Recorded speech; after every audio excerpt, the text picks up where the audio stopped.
Hello दोस्तों, आपका स्वागत है नॉलेज पार्क यूट्यूब चैनल पे। दोस्त, आज मैं केमिस्ट्री का बहुत ही इंपॉर्टेंट टॉपिक लेकर आया हूँ जिसका नाम है acid base and salt. Acid base and salt के बारे में पूरी डिटेल से जानकारी यहाँ पर लेंगे, तो वीडियो में लास्ट तक बने रहेगा। जानते हैं, सभी प्रकार के भोजन में कोई ना कोई स्वाद होता है। ये स्वाद या तो खट्टे होते हैं, मीठे होते हैं, या तो नमकीन होते हैं। ये स्वाद आखिर आते कहाँ से हैं? तो अगर भोजन में खट्टेपन का स्वाद हमें मिल रहा है तो इसका मतलब है कि उसमें एसिड उपस्थित है। जबकि भोजन में अगर नमकीन स्वाद आ रहा है तो उसका मतलब सॉल्ट उसमें उपस्थित है। कोल्ड ड्रिंक का टेस्ट जो होता है, बिटर टेस्ट होता है, इसका मतलब क्या होता है? वो क्षार के कारण होता है। अर्थात भोजन का तरह तरह का स्वाद उसमें अम्ल, क्षार और लवण की उपस्थिति के कारण आता है। अम्ल पहले जानते हैं क्या होते हैं। अम्ल वे रासायनिक पदार्थ जिन्हें उनके खट्टे स्वाद के कारण पहचाना जाता है, उसे अम्ल बोलते हैं। ये तो बात हो गई जनरल। और एग्जाम्पल जान लेते हैं। नींबू, दही, इमली, कच्चे फल, ये सभी क्या हैं? एसिड के एग्जाम्पल हैं। ठीक है, इनका टेस्ट कैसा होता है? एसिडिक होता है। अब आते हैं केमिस्ट्री के लैंग्वेज में क्या बोलते हैं। अम्ल एक ऐसा यौगिक है जो जल में घुल करके H+ आयन देता है। जल में घुल करके क्या देता है? H+ आयन देता है। जैसे HCl लिया मैंने और उसको पानी में डिजोल्व करेंगे तो H+ और Cl- निकलेगा। तो ये जानिए कि जल में घुल करके जो H+ आयन देते हैं वो एसिड कहलाते हैं। अम्ल का जो जलीय विलयन होता है वो नीले लिटमस को क्या कर देता है?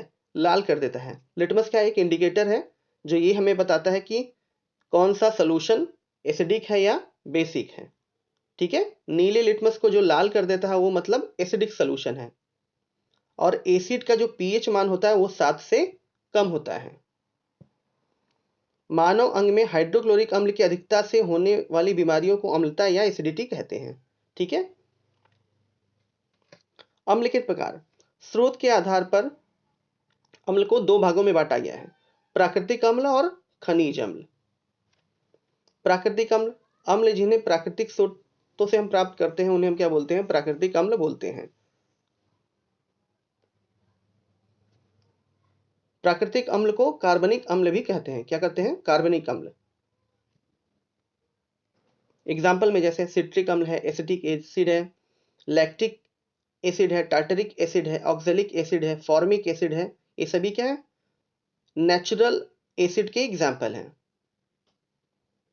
अब जानते हैं जैसे सिरका में क्या होता है, कौन सा एसिड पाया जाता है सिरका में? तो फ्रेंड, सिरका में एसिडिक एसिड पाया जाता है। संतरे में सिट्रिक अम्ल पाया जाता है। इमली में टार्टरिक एसिड पाया जाता है। टमाटर में ऑक्जेलिक एसिड पाया जाता है। नींबू में सिट्रिक एसिड पाया जाता है। दही में लैक्टिक एसिड पाया जाता है और चींटी के डंक में मेथनोइक या फॉर्मिक एसिड पाया जाता है। अब आते हैं मिनरल एसिड के बारे में जानते हैं। किसी एक या एक से अधिक अकार्बनिक यौगिकों से उत्पादित अम्लों को हम क्या बोलते हैं? खनिज अम्ल बोलते हैं। खनिज अम्ल को अकार्बनिक अम्ल भी हम कहते हैं। जैसे hydrochloric acid, sulphuric acid, nitric acid, ये सभी क्या हैं? खनिज एसिड के एग्जाम्पल हैं। क्योंकि खनिज अम्लों को प्रयोगशाला द्वारा प्राप्त किया जाता है, इसलिए इनको हम क्या बोलते हैं? मैन मेड एसिड भी बोलते हैं या कृत्रिम अम्ल भी कहा जाता है। अम्ल दो टाइप के होते हैं, एक होता है स्ट्रॉन्ग एसिड, एक होता है वीक एसिड। अब जानते हैं स्ट्रॉन्ग एसिड के बारे में। वे अम्ल जो जल में घोल करके H+ तथा ऋण आयनों में पूरी तरह वियोजित हो जाते हैं। ठीक है, वो क्या होते हैं? प्रबल अम्ल कहलाते हैं।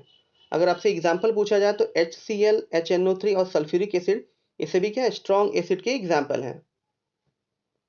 सभी मिनरल एसिड केवल कार्बोनिक एसिड को छोड़ करके सभी से क्या होते हैं? स्ट्रॉन्ग एसिड होते हैं। बाकी जो नेचुरल होते हैं वो क्या होते हैं? स्ट्रॉन्ग नहीं होते, वो वीक एसिड होते हैं। अब जानते हैं वीक एसिड के बारे में। वे अम्ल जो जल में घोले जाने पर H+ तथा ऋण आयनों के आंशिक रूप से वियोजित होते हैं। ठीक है, उन्हें हम क्या बोलते हैं? दुर्बल अम्ल बोलते हैं। जैसे CH3COOH, acetic acid, carbonic acid, ये सभी क्या है? वीक एसिड के एग्जाम्पल हैं। सभी ऑर्गेनिक एसिड, हमने बताया था अभी, जितने भी ऑर्गेनिक एसिड होते हैं वो सभी क्या होते हैं? वीक एसिड होते हैं।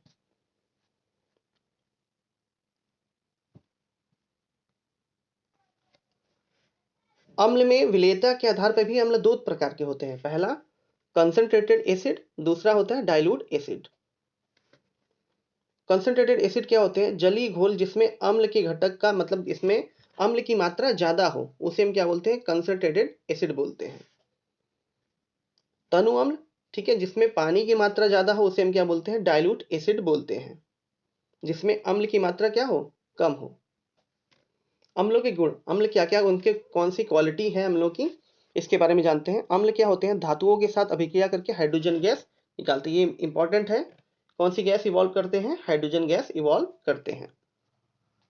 और एक बात जानिए, जितने भी मेटल के ऑक्साइड होते हैं, किसके? मेटल के ऑक्साइड, वो सभी क्या होते हैं? बेसिक इन नेचर होते हैं। अम्ल किसी भी धातु कार्बोनेट, ठीक है, जैसे sodium carbonate Na CO3 Na2CO3, इसके साथ, या बेकिंग सोडा NaHCO3, इसे हम क्या बोलते हैं? Baking soda. इसके साथ अभिक्रिया करके CO2 गैस इवॉल्व करते हैं। अम्ल धात्विक ऑक्साइड से अभिक्रिया करके लवण तथा जल बनाते हैं। अम्लों के जल में विलयन विद्युत का चालन करते हैं। अम्ल के जितने भी विलयन होते हैं वो क्या होते हैं? गुड इलेक्ट्रिसिटी को प्रोड्यूस करते हैं, ठीक है, उनके अंदर से इलेक्ट्रिसिटी बहुत इजीली पास हो जाता है। अम्लों के उपयोग क्या होते हैं? खाने के कामों में, जैसे खट्टे फल, खट्टे दूध, सिरका, अचार, सोडा वाटर, अन्य जितने भी क्या बोलते हैं पेय पदार्थ होते हैं, ये सभी क्या होते हैं? अम्लों के उपयोग में आते हैं, ठीक है, अम्ल के उपयोग द्वारा ही बनाए जाते हैं। खाना पचाने में भी HCl का मेन रोल होता है हमारा। नाइट्रिक अम्ल का प्रयोग हम सोना एवं चांदी के शुद्धिकरण में करते हैं। लोहे पर जस्ते की परत चढ़ाने से पहले लोहे को साफ करने में सल्फ्यूरिक एसिड और नाइट्रिक एसिड का प्रयोग हम किया जाता है। ये इंपॉर्टेंट है, आपसे पूछेगा कपड़े से जो जंग के धब्बे होते हैं उसको हटाने के लिए हम कौन सा एसिड यूज करते हैं? तो ऑक्जेलिक एसिड का यूज किया जाता है। अब आते हैं एक्वारेजिया। एक्वारेजिया जिसे हम हिंदी में बोलते हैं अम्लराज। अम्लराज होता क्या है? अम्लराज होता है नाइट्रिक एसिड और हाइड्रोक्लोरिक एसिड का 1:3 का रेशियो जो होता है उसे हम क्या बोलते हैं? एक्वारेजिया बोलते हैं, ठीक है। इस रेशियो में 1:3 में HNO3 नाइट्रिक एसिड और HCl हाइड्रोक्लोरिक एसिड 1:3 के रेशियो में मिला करके बनाया जाता है एक्वारेजिया को। एक्वारेजिया इसलिए बोलते हैं क्योंकि ये नोबल मेटल के साथ भी रिएक्शन करते हैं। नोबल मेटल कौन से होते हैं? सोना, प्लेटिनम, ये सभी क्या है? नोबल मेटल हैं, जो बहुत ही लीस्ट रिएक्टिव होते हैं। जनरली किसी भी एसिड के साथ ये रिएक्शन नहीं करते हैं, बट एक्वारेजिया के साथ ये रिएक्शन शो करते हैं। अब आते हैं क्षार के बारे में जानते हैं, बेस के बारे में। वह पदार्थ जिसमें हाइड्रोक्सिल समूह उपस्थित हो, कौन सा समूह? OH, हाइड्रोक्सिल समूह उपस्थित हो उसे हम क्या बोलते हैं? क्षार बोलते हैं। जैसे NaOH, KOH, sodium hydroxide, potassium hydroxide, इनको हम जब वाटर में डिसॉल्व करेंगे तो ये क्या देंगे? OH माइनस आयन देंगे। जनरल डिफिनेशन देख लेते हैं। जल में जो घुल करके OH माइनस आयन देते हैं वो सभी क्या होते हैं? बेस होते हैं। सभी क्षार क्षारक होते हैं किंतु सभी क्षारक क्षार नहीं होते हैं। यह लाल लिटमस को क्या कर देता है? नीला कर देता है। यह स्वाद में कैसे होते हैं? कड़वे होते हैं। और इनका पीएच वैल्यू क्या होता है? 7 से ज्यादा होता है। पीएच वैल्यू क्या होती है? 7 से 14 के बीच में लाई करती है। उदाहरण जैसे हमने बोला कि पोटेशियम हाइड्रोक्साइड, सोडियम हाइड्रोक्साइड इसके एग्जाम्पल हैं। दो टाइप के, जैसे एसिड में दो टाइप थे, स्ट्रॉन्ग एंड वीक, वैसे ही क्षार में भी क्या है? स्ट्रॉन्ग एंड वीक टाइप होते हैं। अब जाते हैं स्ट्रॉन्ग बेस क्या होते हैं। वे क्षार जो जल में घोले जाने पर OH तथा धन आयनों में पूरी तरीका क्या हो? वियोजित हो जाए, उसे हम क्या बोलते हैं? स्ट्रॉन्ग बेस कहते हैं। और वीक में क्या होगा? वो आंशिक रूप से वियोजित होते हैं, उन्हें हम क्या बोलते हैं? वीक बेस बोलते हैं। अब क्षारों के गुण जान लेते हैं, ठीक है। बेस की कौन कौन सी क्वालिटी होती है? बेस के जली विलयन एवं पिघले हुए क्षार विद्युत के क्या होते हैं? सुचालक होते हैं। क्या होते हैं? सुचालक। इसका मतलब ये होगा अगर बेस हमारे पास है, अगर वो डिफ्यूज स्टेट में है तो वो क्या करेगा? इलेक्ट्रिसिटी का कंडक्शन करेगा। क्षार क्या करते हैं? बेस फेनेफ्थलीन बॉल को क्या कर देते हैं? गुलाबी कर देते हैं, जिसे हम क्या बोलते हैं? कारगोली बोलते हैं। इंग्लिश में उसे फेनेफ्थलीन बोलते हैं। उस बॉल को क्या कर देते हैं? ये गुलाबी कलर कर देते हैं।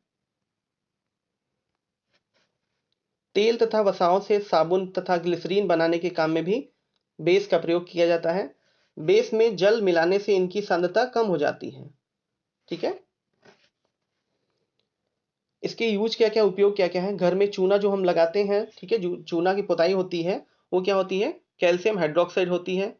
गारा एवं प्लास्टर बनाने में यूज किया जाता है। ब्लीचिंग पाउडर बनाने में यूज होता है। जल को मृदु करने में यूज होता है। चमड़ा के ऊपर बाल साफ करने में इसका यूज करते हैं। अम्ल के जलन पर मलहम पट्टी करने में भी इसका प्रयोग किया जाता है। सोडियम हाइड्रोक्साइड, ठीक है, कास्टिक सोडा जिसे हम बोलते हैं, साबुन बनाने में भी किसका यूज होता है, बेस का यूज किया जाता है। पेट्रोलियम को साफ करने में भी यूज किया जाता है। दवा बनाने में, कपड़ा एवं कागज के उद्योग में, कारखानों को साफ रखने में भी इनका प्रयोग किया जाता है। क्षारों का प्रयोग क्या है, जैसे पेट में अम्लता हो जाती है तो उसको दूर कौन करेगा, बेस दूर करेगा। अब आते हैं सॉल्ट के बारे में जानते हैं। अम्ल मतलब एसिड और बेस की रिएक्शन से जो चीज हमें गेन होता है, मिलता है, वो हमें क्या मिलता है, वो सॉल्ट मिलता है।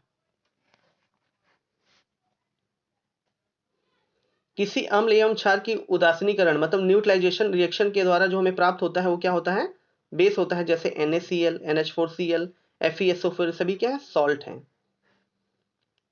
अम्ल और क्षारों को विशेषता को समाप्त करने वाली उनकी रासायनिक मिलन से इस प्रकार की उदासीनीकरण को कहते हैं। ठीक है, मतलब न्यूट्रलाइजेशन से जो हमें गेन होता है, हमने बताया वो मेरे पास, जैसे यहाँ पर हमने एग्जांपल लिया है HCl जो एक एसिड है और NaOH एक बेस है। हमें क्या गेन हो रहा है, हमारे पास सॉल्ट और वाटर का फॉर्मेशन हो रहा है। याद रखिएगा, जब भी एसिड और बेस का रिएक्शन होता है हमें क्या गेन होता है, सॉल्ट और वाटर ही गेन होता है।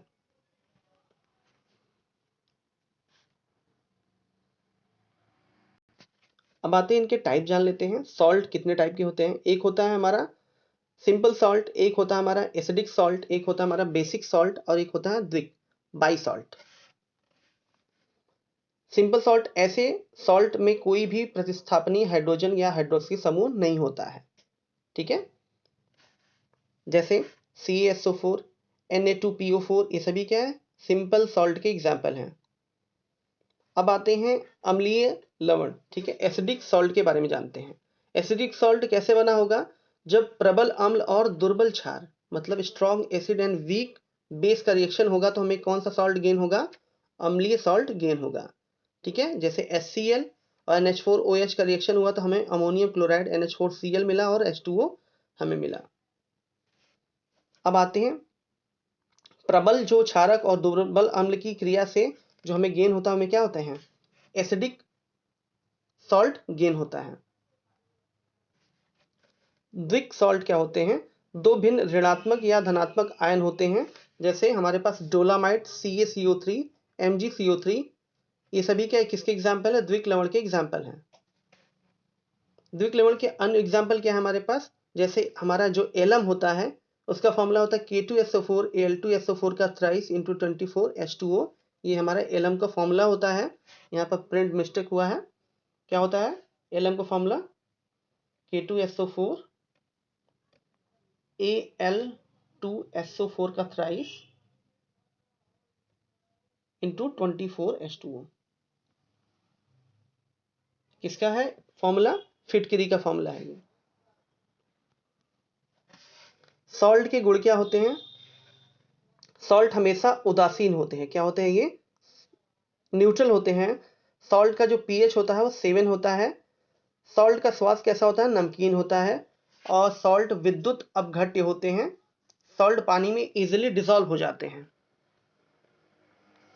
सॉल्ट के उपयोग क्या है, साधारण नमक जो सोडियम क्लोराइड होता है, ठीक है, खाने में इसका यूज किया जाता है। खाने का सोडा या सोडियम बाइकार्बोनेट की अम्लता को दूर करने के लिए हम इसका यूज करते हैं। ठीक है, पेट की जो अम्लता होती है, पेट में जब एसिडिटी होती है तो हम किसका यूज करते हैं, सोडा या सोडियम बाइकार्बोनेट का यूज करते हैं। और इसका यूज कहाँ भी होता है, अग्निशामक जो यंत्र होते हैं, फायर एक्सटिंग्विशर, उसमें भी इसका प्रयोग किया जाता है। तो फ्रेंड यहाँ पर आपका acid base and salt topic complete होता है। आपको ये वीडियो कैसा लगा कमेंट बॉक्स में जरूर बताइएगा। साथ ही साथ अपने दोस्तों के साथ इस वीडियो को शेयर कीजिए। Thank you.